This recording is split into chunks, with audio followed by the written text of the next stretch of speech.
సత్య కృష్ణని తీసుకొని అసలు నిజం ఏంటో తెలుసుకోవడానికి ఆ నర్స్ వాళ్ళ ఇంటికి వెళ్తూ ఉంటుంది. ఇంతలో ఆ నర్స్‌ని కొంతమంది రౌడీలు వచ్చి తన ఇంటి నుండి లాక్కొని మరి తీసుకొని వాళ్ళ కారులో ఎక్కించుకొని తీసుకొని వెళ్ళిపోతూ ఉంటారు. ఇంతలో అక్కడికి క్రిష్, సత్య వాళ్ళు వచ్చి ఆ పక్కింటి వాళ్ళని అందరిని అడుగుతూ ఉంటారు. ఆ మాటలు వినగానే అక్కడ ఉన్న ఒక ఆవిడ అయితే ఆ మల్లీని ఎవరో బలవంతంగా కారులో ఎక్కించుకొని తీసుకొని ఇప్పుడే వెళ్ళిపోయారమ్మా అని చెప్పేసైతే అంటూ ఉంటుంది.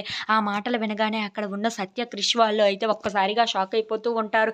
ఏంటి కారులో ఎక్కించుకొని తీసుకొని వెళ్లారా అని చెప్పేసైతే అడుగుతూ ఉంటుంది. ఆ మాటలు వినగానే అక్కడ ఉన్న ఆవిడ అయితే అవును, బలవంతంగా ఆవిడ్ని కారులో ఎక్కించుకొని తీసుకొని వెళ్ళిపోయారు అని చెప్పేసైతే అంటూ ఉంటుంది.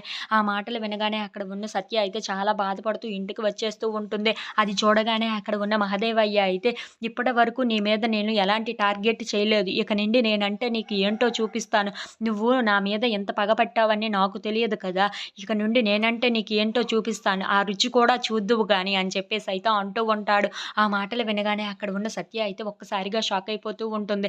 ఇంతలో అక్కడ ఉన్న మహదేవయ్య మాత్రం నీకు ఎవరెవరు ఇష్టమో ఆ ఇష్టమైన వాళ్ళని ఒక్కొక్కరిని ఎలా చిదిమేస్తానో నువ్వే చూస్తావు కదా నీ కళ్ళెదురుగా అని చెప్పేసైతే అంటూ ఉంటాడు. ఆ మాటలు వినగానే అక్కడ ఉన్న సత్య అయితే చాలా బాధపడుతూ ఉంటుంది. ఇంతలో అక్కడ ఉన్న మహదేవయ్య మాత్రం ఇక నుండి నేనంటే ఏంటో చూపిస్తాను, దానికి రెడీగా ఉండు. పోన్లే కదా ఎందుకులే అని ఇన్నాళ్ళు వదిలేశాను. ఇక వదిలేదే లేదు అని చెప్పేసైతే అంటూ ఉంటాడు.